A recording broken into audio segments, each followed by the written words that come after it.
뉴스의 새로운 기준. 김종대 뉴스업. 오늘 아침 9시 5분쯤 현대중공업 울산조선소에서 작업 중이던 43살 A씨가 철판에 깔려 사망하는 사고가 발생했습니다. 대조립 일부 공장에서 용접 작업을 준비하던 A씨는 철판 구조물 위쪽에 있던 2.6톤 무게의 철판이 흘러내리면서 사고를 당한 것으로 알려졌습니다. 여러분 안녕하십니까? 김종대의 뉴스업 김종대입니다. 오늘 또 한 명의 노동자가 잘 다녀올게라는 약속을 지키지 못했습니다. 어떻게 해야 일터에서 죽고 다치고 해고당하고 해고당할까봐 불안해하는 일하는 현실 바꿀 수 있을까요? 지금 이 현실을 바꾸기 위해 수백 명이 찬겨울 날씨를 뚫고 부산에서 서울까지 행진하고 있습니다. 김종대의 뉴스업, 오늘은 청와대를 향해 뚜벅뚜벅 행진 중인 민주노총 김진숙 지도위원과의 인터뷰로 시작하겠습니다.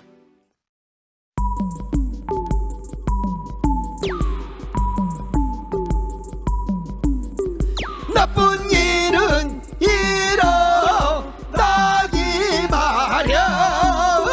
좋은 일이 일어나려면 정신줄 번쩍. 병들지 않은 건강한 뉴스, 건강한 대화. 몸에 좋은 것 뉴스 생로 병사의 비밀.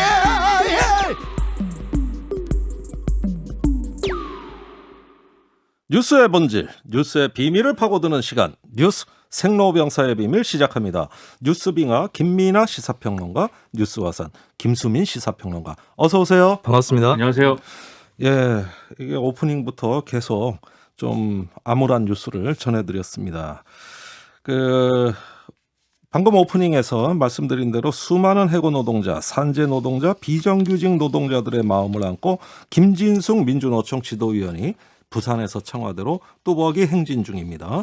오늘 46일째 단식 중인 송경돈 시인을 비롯한 김진숙 복직촉구 연석회의 대표단과 박병석 국회의장이 면담하기로 했습니다. 김진숙 지도위원은 어떤 마음으로 이 길을 걸어오고 있을까요? 직접 목소리 들어봅니다. 김진숙 지도위원님 안녕하세요. 예, 안녕하세요. 예, 작년 12월 30일 부산에서 뚜벅이 행진 시작한 지 벌써 꽤 많은 시간이 흘렀습니다. 예. 예, 어떤 마음으로 걷고 계십니까? 뭐 처음에는 저의 복지 문제, 그다음에 한진중공업 매각에 대해서 네. 우선 노동자들의 고용이 우선되는 매각이 돼야 된다. 이 문제를 가지고 출발을 했는데 네. 오면서 이제 뭐 행진 대우가 엄청나게 늘었어요. 그래서 오늘도 한 200명이 넘게 오셨던 것 같은데. 예, 많이 오셨네요. 예, 해군 노동자들도 많이 오시고 비정규직 노동자들도 많이 오시고. 예. 그래서 저는 이제 또 그분들의 사연들을 길에서 들으면서 예. 이 노동자들의 정리해고 문제나 비정규직 문제가 참 심각하구나 하는 생각들을 또 하게 되죠. 네. 처음에는 세 분이 출발하셨는데 예. 지금 200명 정도로 이렇게 자꾸 인원이 불어나고 있어요. 네. 그거는 뭐 단순히 우리 지도위원님 복직 문제를 초월해서 예. 우리 사회가 다 같이 이 문제를 논의해보자 이렇게 의미가 확장됐다고 봐야 되는 것이죠? 예, 그렇기도 하고 그리고 이제 각자의 아픔들을 사연들을 가지고 오는 분들이 많으세요. 그래서 네, 대우버스나 한국게이츠나 뭐 코레일 네트워크스나 이런 분들은 다 해고되신 분들이고, 예. LG 트윈타워나 그다음에 아시아나 케이오나 이런 분들도 이제 해고돼서 싸우시는 분들이고, 예. 그런 분들이 이제 어디 또 하소연할 때도 없고 자신들의 사연을 들어줄 때도 없고 이러니까 이제 저랑 같이 걸으면서 네. 같이 사연을 나누기도 하고 이래요 지금. 예, 오랜만에 많은 사연들이 길 위에 쏟아지고 있는데요. 네. 그 많은 말씀 들으시면서 어떤 생각 드십니까? 그래서 사실 이제 문재인 정권이 들었을 때만 하더라도 노동자들의 기대가 컸거든요. 네. 그래서 노동 존중 사회를 표방을 하시고 출범한 정권이라 네. 비정규직 문제나 정리해고 문제들이 좀 해결되지 않겠는가 하는 기대들이 있었는데 오히려 더 늘어난 예. 그런 안타까운 일들을 보게 되죠. 그 많은 사연 중에 가장 안타까운 사연을 소개해 주신다면 어떤 게 있을까요? 뭐 7년째 혼자 투쟁하는 분도 계시고, 해고. 박미 씨 같은 경우는 그렇기도 하고, 그다음에 이제 LG 트윈타워 같은 경우는 이제 워낙 또 알려지기도 하고 이랬지만 예. 아시아나 KO 같은 경우는 7명이 해고되셔서 지금 5명이 외롭게 싸우시는데 이분들은 이제 코로나를 핑계로 예. 해고되신 분들이거든요. 그렇습니다. 그 다 가장들이시고 연세도 많으신 분고 이런 분들인데 예. 뭐 중앙노동위원회에서까지 복직 판정을 받았는데 사측이 또 행정소송을 제기를 한 그래서 이게 또 언제 끝날지 모르는 싸움이 돼서 예. 마음이 아파요. 예, 그런 분들이 우리 김진숙 지도위원님 행진하는 걸 보면서 나도 저기 가야 되겠다. 저기 가서 우리 이야기를 해야 되겠다. 이런 마음이 든 걸까요? 그렇기도 하죠. 그러니까 자신들이 또 해고돼 보니까 예. 제가 36년째 지금 복직 투쟁을 하고 있다는 거에 대해서 또 더 안타까운 마음들이 크시겠죠. 자신들이 또 당해보시니까. 네. 네. 그런데 더 걱정되는 일이 있습니다. 지금 암이 재발하셨거든요. 네. 그 치료를 받아야 될 시기에 걷기를 선택한 이유에 대해서 이야기를 듣고 싶습니다. 그래서 제가 이제 작년 연말이 사실은 사측이 정해놓은 정년 기한이었어요. 네, 지나갔죠. 네, 그렇는데 사측은 그동안에 뭐 전혀 교섭이라든지 협상에 대해서 성의가 없었고, 네. 그 연말만 기다리기를 바랬던 것 같습니다. 근데 네. 저는 이제 12월 30일까지 기다렸는데 사측이 아무런 성의를 보이지 않아서, 예. 복직 없이 정년 없다라는 선언을 이미 했고, 음. 그래서 이 문제는 제가 복직할 때까지는 끝나지 않는다라는 걸 보여주는 것도 있고, 네. 그리고 저는 지금 암 치료를 받기보다는 예. 일단 이 문제가 시급하게 해결해야 될 문제고, 또 청와대 앞에서 단식하시는 분들이 오늘 46일째 또 단식 투쟁을 하고 계시거든요. 그렇습니다. 네, 그래서 제가 치료는 이후에 받더라도 예. 이 문제가 좀 빨리 해결돼야 되겠다라는 마음들이 컸죠. 그리고 제가 아시다시피 암이 재발한 상황이긴 하지만 네. 저는 평소에도 삶의 자세들이 의미 있게 하루를 살고 싶다. 네. 라는 생각이었기 때문에 예. 그래서 이런 길을 선택을 하게 됐죠. 그러면 하루라도 빨리 단식 농사를 하고 계신 분들 청와대 앞으로 가야 되겠다 이런 마음을 갖고 계신 걸로 보여집니다. 네. 예, 마음이 바쁘시죠? 마음도 바쁘고 발길도 바쁘고 이랬는데 이 경기도에 오니까 그전까지는 전혀 그런 일이 없었거든요. 근데 경기도 쪽으로 들어오니까 네. 경찰들에게 많이 막혀요. 오늘도 여러 차례를 막혀가지고 예.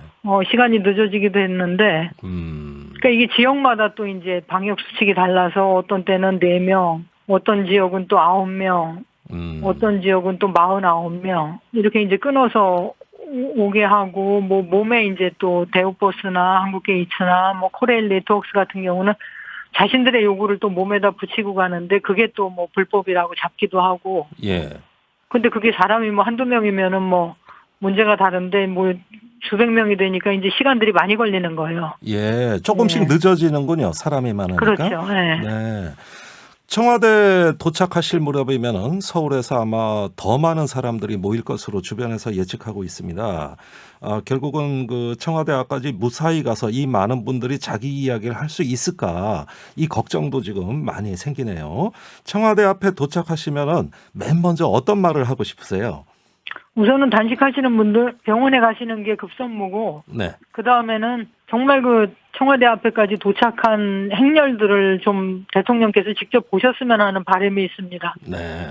그래서 그 수많은 해고 노동자들, 비정규직들의 목소리에 임기 1년 남으셨는데 예. 귀를 기울이셔서 자신의 공약대로 예. 그리고 그분이 만들고자 했던 세상 그대로 예. 좀 노동자들이 존중받는 비정규직 없는 해고 없는 그런 세상이 되기를 바라죠. 예. 문재인 대통령을 직접 만나서 이 말씀을 하셔야 되는데 지금 면담 신청을 한 상태죠? 네, 면담 신청을 했는데 답이 없네요. 아직까지 네. 답이 없습니까? 네. 그 단식 농성은 지금 46일째 오늘 기준으로 네. 진행이 되는 것 같습니다. 상당히 많은 분들이 단식 농성을 하고 계시는데 이분들께는 어떤 말씀 주시겠습니까? 말할 수 없이 고맙고 미안하고 몸이 하여튼 말이 아닐 텐데 예. 그냥 앉아서 단식하는 것도 힘든데 청와대 경비대들이랑 하루 온종일을 싸운다 그래요. 그러니까 비가 와도 비닐 한 장을 못 치게 하고. 그렇죠. 침낭을 쓰는 문제도 뭐 새벽 6시에 깨워서 예. 뺏어가고 밤 10시에 돌려주고 예. 뭐 이런 일들이 이 민주주의라는 시대에도 벌어지고 있다는 게 그것도 청와대 앞에서 벌어지고 있다는 게 저는 믿어지질 않는데요. 네. 그래서 그분들의 걱정이 상당히 염려가 되는 상황입니다, 지금. 아유, 본인보다 남을 더 걱정하고 계세요. 이 복직 문제의 해법이 과연 무엇인가 이래가지고 지금 각계각층의 노력이 진행 중에 있습니다만은 산업은행이 아주 요지부동입니다. 네. 왜 이렇게 그 복직에 대해 완고한 입장이라고 보십니까? 저도 그 부분이 참 이해가 안 되는데요. 그러니까 산업은행이 국책은행이고 저희 판단에는 정부가 결심하면은 산업은행이 정부의 방침을 어기기는 어려울 거라고 판단을 했는데 네. 그 산업은행이 그렇게 독단적으로 그것도 뭐 수백 명의 복직도 아니고 저 한 사람 남은 네. 그리고 뭐 정년이 뭐 이미 지나간 사람에 대해서 명예복직을 저렇게 거부하고 있는 이 일에 대해서 저도 참 이해가 불가능합니다. 지금으로서는. 지금이라도 이렇게 복직을 하신다는 것은 어떤 의미가 있다고 보십니까? 사실 저는 군사독재 정권 시절에 대공무실에 끌려가고 그리고 뭐 사측에 의해서 감금당하고 부서 이동당하고 뭐 엄청난 폭력들을 당했죠 그때는. 그렇죠. 그런 이후에 이제 해고가 된 상태라 저는 처음부터 주장했던 게 내 발로 걸어 나오고 싶다. 네. 그러니까 보자기 덮어 씌워서 대공무실에 끌려간 공장을 36년째 못 돌아가고 있는데 네. 거길 단 하루라도 들어가서 내 발로 걸어 나오고 싶다는 게 36년을 품어왔던 한 인간의 꿈입니다. 네. 근데 그게 말도 안 되는 이유들로 지금까지 가로막혀 있는 현실이 안타깝죠. 네. 알겠습니다. 이 뚜벅이 행렬, 그 도보 행진을 많은 시민들이 지켜보셨을 것 같습니다. 이 행진을 지켜보는 우리나라 국민들 또 시민들에게 주고 싶은 말씀이 있다면 마지막으로 여쭙겠습니다. 지켜보신 분들 중에도 해고된 아픔을 가진 분들이 계실 테고 비정규직들도 계실 텐데요. 네. 저는 많은 분들이 정말 삶의 질이 개선되는 네. 그리고 우선은 안정적으로 일하면서 다치지 않고 일하면서 예. 그리고 고용이 보장되는 이런 세상을 누구나 다 꿈꿀 거라고 생각을 합니다. 맞습니다. 예, 그래서 그런 세상이 오는 게 정말 민주주의 아니겠습니까? 그래서 그런 세상이 올 수 있도록 다 같이 마음을 모아서 저뿐만 아니라 저랑 같이 걷는 비정규직 노동자들을, 해고 노동자들을 응원해 주셨으면 좋겠어요. 네. 무사히 청와대까지 도착하시길 기원하겠고요. 무엇보다도 건강하시기를 저희도 빌겠습니다. 오늘 귀한 말씀 감사합니다. 예, 고맙습니다. 김진숙 민주노총 지도위원이었습니다.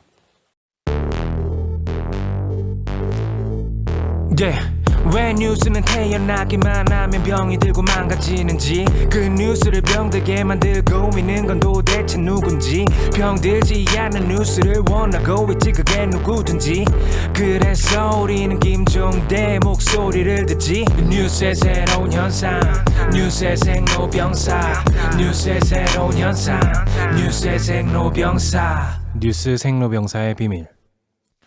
두 번째 뉴스로 넘어가기 전에 그 두 분은 김진숙 지도위원 그 음성을 듣고 소감이 어땠는지 간단히 여쭤볼까요? 예전에 타워크레인 농성이 유명했었잖아요. 네. 그때 내려온 게 10년 전입니다. 네. 예, 그 말씀 하나로 그냥 이 암담한 일을 요약할 수 있지 않을까 싶습니다. 아직까지도 이렇다는 것이 안타깝습니다. 네. 우리 빙하. 같은 생각이죠. 지난번에도 이제 일전에 말씀드렸는데 네. 10년 전에 타워크레인 내려왔다 말씀하셨지만 그때도 사실은 굉장히 오래된 어떤 인물이었거든요. 네. 지금도 이 방송에서도 이분의 목소리를 꼭 들어야만 예. 되는 상황이라는 게 예. 뭐 안타깝죠. 예, 제가 인터뷰를 하면서 왠지 위로받는 느낌이었어요.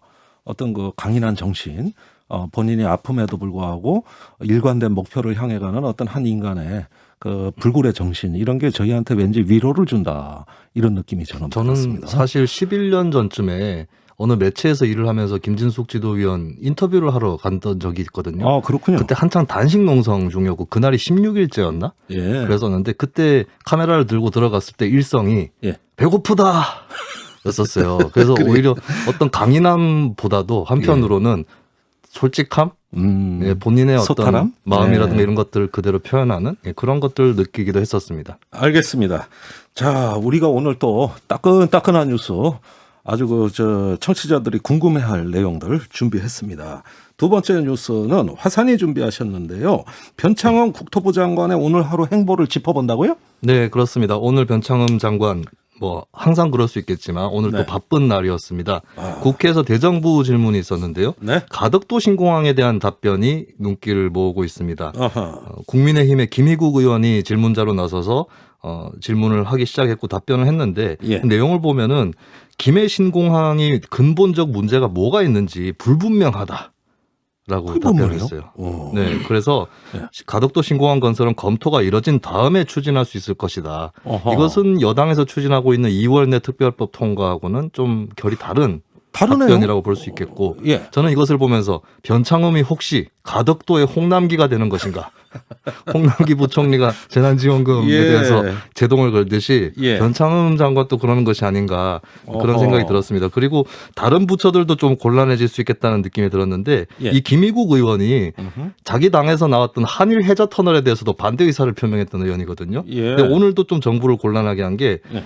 타 부처에서도 문제점을 보고받고 있는가라는 질문을 했는데 변창흠 장관이 국토부만 그런 게 아니고 기획재정부, 행정안전부, 환경부 등에서도 어려움이 있다라고 보고를 했다라고 밝혔습니다. 아, 그래요? 그렇다면 또 이 부처들의 입장이 어떤지 이 관심이 또 모아질 것 같고 네. 사실은 국토부에서 이 가덕도 신공항에 대한 안색을 표명했던 것은 김현미 장관 시절 때부터 그랬던 거거든요. 네. 그 정도라면은 이게 국토부 대 여당의 구도가 될 수도 있겠다라고 예. 하는 그런 생각이 드는 장면이었습니다. 예, 부산시장 후보, 민주당 후보들은 오늘 이 말 듣고 꽤나 화가 났을 것 같습니다. 그렇습니다. 홍남기 부총리처럼 예. 변창흠 장관도 좀 아니, 공경에 요즘 처할 수도 있지 당정간에 왜 않을까 이렇게 싶어요. 엇박자가 나는지 근데 모르겠어요. 뭐 장관이다 보니까 아무래도 예. 이제 부처에서 고민하는 내용들을 이제 파악을 했을 거고 그거에 네. 대해서 이제 법적 문제가 불거지거나 이러면 사실 주무부처 장관으로서 예. 책임져야 되는 부분도 있고 답변해야 되는 부분도 있지 않겠습니까?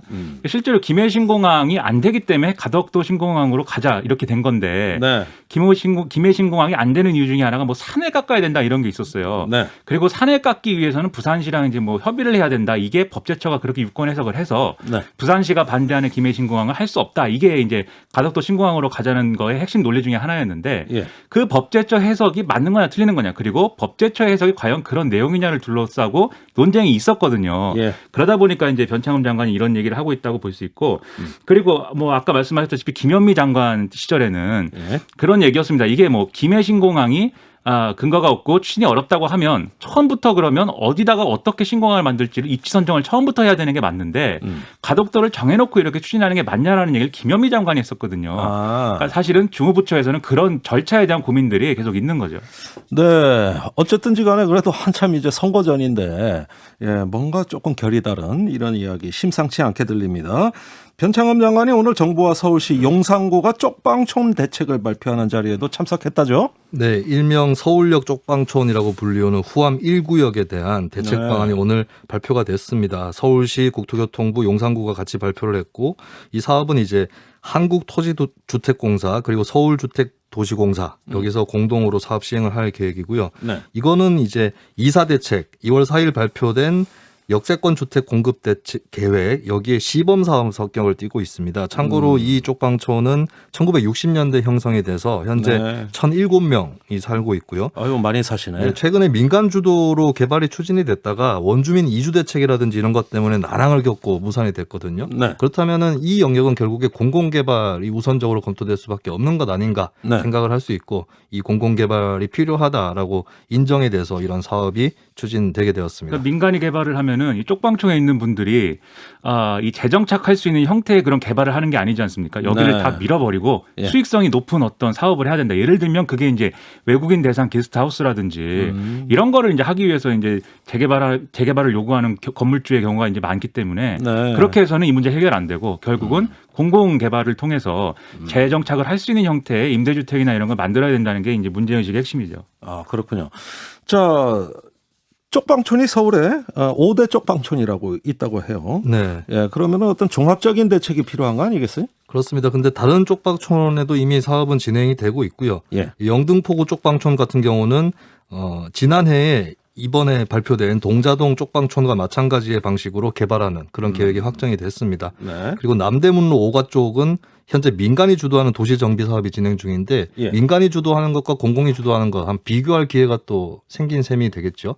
그래요? 네, 그리고 어허. 돈이동 쪽방촌 같은 경우는 2019년에 도시재생 사업을 통해서 정비가 완료된 그런 상태입니다. 그리고 창신동 쪽방촌 같은 경우는 도시 정비형 재개발 사업을 민간 주도로 추진하는 것을 검토하고 있는 네. 좀 뒤늦게 가고 있는 그런 단계라고 볼 수 있겠고요. 예. 예, 어쨌든 이 쪽방촌이라는 게 사실 굉장히 뭐 2평 정도의 방 크기에다가 예. 그리고 쪽방촌 상당수가 공동 샤워 시설이라든가 이런 것들이 없는 경우가 많습니다. 예. 결국에 우리가 계속해서 놓쳐왔던 사각지대인데 예. 이 주택 부동산 대책에서 주로 지금까지 고려되어 왔던 계층이 집을 살 듯 말 듯한 예. 그 계층이었단 말이죠. 근데 아하. 물론 그분들에 대한 신경은 당연히 정부가 쓰고 사회에서 신경을 기울여야겠지만 예. 가장 먼저 대책에 절실했던 분들을 우리가 놓치고 살아왔지 않는가. 예. 이 부분을 오늘 쪽방촌 대책을 통해서 다시 생각해 볼 수 있겠습니다. 예, 가장 절실한 사람에게 정책의 초점을 맞춰라. 이런 말씀이시네요. 잘 들었습니다. 자, 세 번째 뉴스 빙하가 준비하셨죠? 그렇습니다. 이 재보선 뉴스의 비밀은 우리 생각보다는 중요한 뉴스다입니다. 이게 그동안 이제 중요하게 생각했어요. 네, 우리 방송이 코너에서 좀 덜 다뤄갖고 그동안 그랬어요? 네, 한번 중간 점검을 해보자 뭐 이런 취지로 얘기를 해보겠습니다. 중요하다는데 동의합니다. 얼마나 중요한지 설명 좀 해주세요. 모든 뉴스 중요합니다. 예. 자, 국민의힘 재보선 경선에 나올 1차 후보 다 추려졌다죠?